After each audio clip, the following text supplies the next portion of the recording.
ಹಾಸನ ಜಿಲ್ಲೆಯ ಒಂದು ಸಣ್ಣ ಹಳ್ಳಿ ಕೆಂಪನಹಳ್ಳಿ ಅಂತ.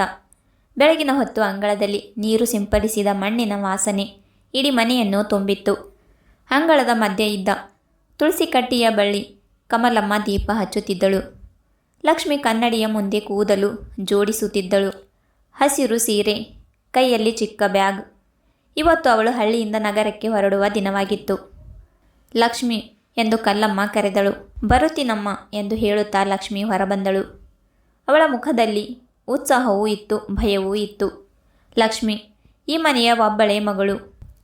ಅಪ್ಪ ನಾರಾಯಣಪ್ಪ ರೈತ, ಅಮ್ಮ ಕಮಲಮ್ಮ ಮನೆ, ಹೊಲ, ಮಗಳ ಬದುಕು ಎಲ್ಲವನ್ನೂ ಹೊತ್ತಿದ್ದ ಹೆಣ್ಣು. ಹೆಣ್ಣು ಮಕ್ಕಳು ಓದಿದರೆ ಏನು ಪ್ರಯೋಜನ ಅನ್ನೋ ಮಾತು ಹಳ್ಳಿಯಲ್ಲಿ ಸಾಮಾನ್ಯವಾಗಿದ್ದ ಕಾಲದಲ್ಲೇ ನಾರಾಯಣಪ್ಪ ಹೇಳಿದ್ದ. ನನ್ನ ಮಗಳು ಓದಬೇಕು ಅಂತ ಹೇಳಿ ಮಗಳನ್ನು ಓದಿಸುತ್ತಿದ್ದರು. ಅದೇ ಕಾರಣಕ್ಕೆ ಲಕ್ಷ್ಮಿ ಇಂದು ಪದವಿ ಮುಗಿಸಿ ಬೆಂಗಳೂರಿಗೆ ಕೆಲಸಕ್ಕೆ ಹೋಗುತ್ತಿದ್ದಳು. ಬಸ್ ನಿಲ್ದಾಣದ ಬಳಿ ಜನ ಜಮಾಯಿಸಿದರು. ಲಕ್ಷ್ಮಿ ಬ್ಯಾಗ್ ಹಿಡಿದು ನಿಂತಿದ್ದಳು. ಕಲ್ಲಮ್ಮ ಮಗಳ ಕೈ ಹಿಡಿದು ಹೇಳಿದಳು, ನಗರ ದೊಡ್ಡದು ಮಗಳೇ, ಯಾರನ್ನು ಬೇಗ ನಂಬಬೇಡ ಪುಟ್ಟ, ಜೋಪಾನವಾಗಿ ಹೋಗಿ ಬಾ ಪುಟ್ಟ ಅಂತ ಹೇಳುತ್ತಾ ತಾಯಿಯ ಕಣ್ಣು ತುಂಬಿ ಬಂದಿತ್ತು. ನಾರಾಯಣಪ್ಪ ಗಟ್ಟಿಯಾಗಿ ಹೇಳಿದರು. ಧ್ವನಿ ಕಂಪಿತ್ತು. ನಮ್ಮ ಮನೆ ಮರೆಯಬೇಡ ಕಂದ ಅಂತ ಹೇಳುತ್ತಾ ಭಾವುಕರಾದರು. ಲಕ್ಷ್ಮಿಗೂ ಕೂಡ ಅಪ್ಪ ಅಮ್ಮನಿಂದ ದೂರ ಹೋಗುತ್ತಿದ್ದಾಗ ಅವಳ ಪ್ರಾಣವೇ ಹೋಗುವಂತೆ ಆಗುತ್ತಿತ್ತು. ಆದರೆ ಏನು ಮಾಡಬೇಕು, ಅವಳಿಗೆ ಅಲ್ಲಿ ಹೋಗಿ ಕೆಲಸ ಮಾಡುವುದು ಇತ್ತು. ಬಸ್ ಬಂದಾಗ ಲಕ್ಷ್ಮಿ ಮೊದಲ ಬಾರಿ ಅಪ್ಪ ಅಮ್ಮನಿಂದ ದೂರ ಹೋದಳು. ಬಸ್ ಮುಂದೆ ಹೋಗುತ್ತಿತ್ತು, ಅವಳ ಕಣ್ಣು ಮಾತ್ರ ಹಿಂದುಳಿದಿತ್ತು.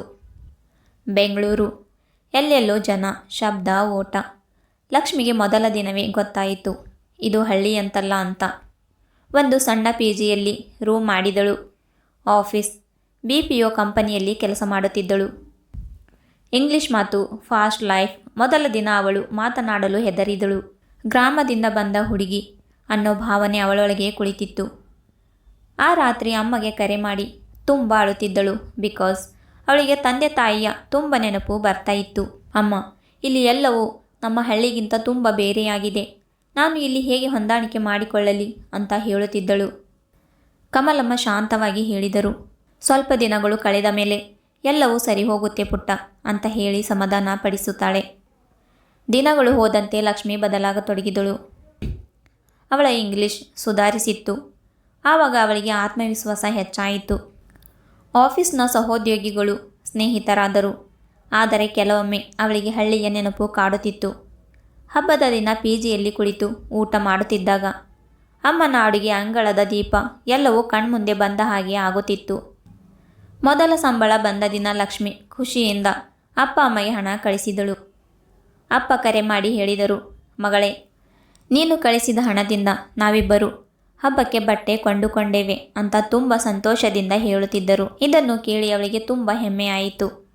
ಒಂದು ದಿನ ಆಫೀಸ್ನಲ್ಲಿ ಒಬ್ಬರು ಅವಳಿಗೆ ಕೇಳಿದರು, ನಿಮ್ಮ ಮದುವೆ ಯಾವಾಗ ಅಂತ. ಅವರ ಪ್ರಶ್ನೆಗೆ ಅವಳು ನಕ್ಕು ಉತ್ತರ ಕೊಟ್ಟಳು. ಆದರೆ ಅವಳ ಒಳಗೆ ತುಂಬ ಭಾರ ಅನಿಸುತ್ತಿತ್ತು. ಹಳ್ಳಿ ಇರಲಿ, ನಗರ ಇರಲಿ, ನಗರದಲ್ಲೂ ಪ್ರಶ್ನೆಗಳು ಬದಲಾಗಲಿಲ್ಲ, ರೂಪ ಮಾತ್ರ ಬದಲಾಗಿದೆ ಅಂತ ಹೇಳುತ್ತಾಳೆ.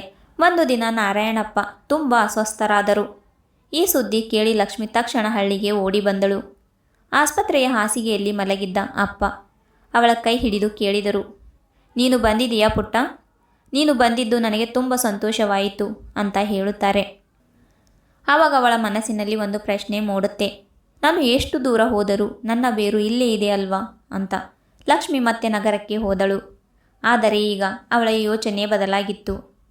ಅವಳು ಹಳ್ಳಿಯ ಮಹಿಳೆಯರಿಗೆ ಆನ್ಲೈನ್ ಮೂಲಕ ಕೆಲಸ ಕಲಿಸಲು ಶುರು ಮಾಡಿದಳು. ಡೇಟಾ ಎಂಟ್ರಿ, ಪ್ಯಾಕೇಜಿಂಗ್, ಸಣ್ಣ ಸೇವೆಗಳು. ಹಳ್ಳಿಯ ಹೆಣ್ಣು ಮಕ್ಕಳು ಮೊದಲ ಬಾರಿ ಹಣ ಸಂಪಾದಿಸಿದರು. ಕಮಲಮ್ಮ ಹೆಮ್ಮೆಯಿಂದ ಹೇಳಿದಳು, ನನ್ನ ಮಗಳು ಮನೆ ಬಿಟ್ಟು ಹೋಗಿ ಇನ್ನೊಬ್ಬರ ಮನೆ ಕಟ್ಟಿದಳು ಅಂತ. ಲಕ್ಷ್ಮಿ ನಗರದಲ್ಲೇ ಉಳಿದಳು, ಆದರೆ ಹಳ್ಳಿಯೊಂದಿಗೆ ಸಂಬಂಧ ಕಡಿದಿಲ್ಲ. ಪ್ರತಿ ತಿಂಗಳು ಹಳ್ಳಿಗೆ ಹೋಗುತ್ತಿದ್ದಳು.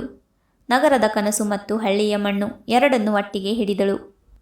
ಒಂದು ದಿನ ಆಫೀಸ್ನಲ್ಲಿ ಎಲ್ಲರೂ ಅವಳನ್ನು ಹೊಗಳುತ್ತಿದ್ದರು ಮತ್ತು ನೀವು ನಿಮ್ಮ ಸ್ವಂತ ಬಿಸ್ನೆಸ್ ಸ್ಟಾರ್ಟ್ ಮಾಡಿದ್ದೀರಾ, ಇದು ತುಂಬ ಮುಂದೆ ಹೋಗುತ್ತೆ. ನಿಮಗೆ ಹೇಗೆ ಹೊಳೆಯಿತು ಹಳ್ಳಿ ಜನರಿಗೆ ಆನ್ಲೈನ್ ಸ್ಕಿಲ್ಸ್ಗಳು ಹೇಳಿಕೊಡಬೇಕು, ಅವರು ಅದರಿಂದ ಮನೆಯಲ್ಲೇ ಕುಳಿತು ಹಣ ಗಳಿಸುತ್ತಾರೆ ಅಂತ ಅವಳಿಗೆ ಕೇಳುತ್ತಾರೆ. ಅದಕ್ಕೆ ಅವಳು ಹೇಳುತ್ತಾಳೆ, ನಾನು ಹಳ್ಳಿಯಿಂದ ಬಂದ ಹುಡುಗಿ. ಅದೇ ನನ್ನ ಶಕ್ತಿ. ಅದಕ್ಕೆ ನನಗೆ ಕನಸು ಇತ್ತು, ನಮ್ಮ ಜನರ ಸಲುವಾಗಿ ಏನಾದರೂ ಮಾಡಬೇಕು ಅಂತ. ಅವಳ ಮಾತಿಗೆ ಎಲ್ಲರೂ ಕೈತಟ್ಟಿದರು. ಕೆಂಪನಹಳ್ಳಿಯ ಅಂಗಳದಲ್ಲಿ ಈಗ ಹೊಸ ಶಬ್ದ. ಮಹಿಳೆಯರ ನಗು, ಕಂಪ್ಯೂಟರ್ ಕೀಲಿಯ ಶಬ್ದ. ಲಕ್ಷ್ಮಿ ಅಂಗಳದಲ್ಲಿ ನಿಂತು ಯೋಚಿಸಿದಳು. ಹೆಣ್ಣು ಹಳ್ಳಿ ಬಿಟ್ಟಾಗ ಮನೆ ಖಾಲಿಯಾಗುವುದಿಲ್ಲ. ಅವಳು ಬೆಳೆದು ಮನೆಗೂ ಲೋಕಕ್ಕೂ ಬೆಳಕು ತರುತ್ತಾಳೆ ಅಂತ ವಿಚಾರ ಮಾಡುತ್ತಿದ್ದಳು. ಹಳ್ಳಿಯಿಂದ ನಗರಕ್ಕೆ ಹೋದ ಮಗಳು ಬೇರು ಕತ್ತರಿಸುವುದಿಲ್ಲ, ಅವಳನ್ನು ಮತ್ತಷ್ಟು ಬಲಪಡಿಸುತ್ತಾಳೆ. ಕನಸುಗಳು ದೂರ ಹೋಗಬಹುದು, ಆದರೆ ಅಸ್ತಿತ್ವ ಮಣ್ಣಲ್ಲೇ ಹುಟ್ಟುತ್ತದೆ. ಸ್ನೇಹಿತರೆ, ಕತೆ ಇಷ್ಟ ಆದರೆ ಲೈಕ್, ಶೇರ್ ಆ್ಯಂಡ್ ಸಬ್ಸ್ಕ್ರೈಬ್ ಮಾಡಿ. ಮತ್ತೆ ಸಿಗೋಣ ಇನ್ನೊಂದು ಕಥೆಯೊಂದಿಗೆ.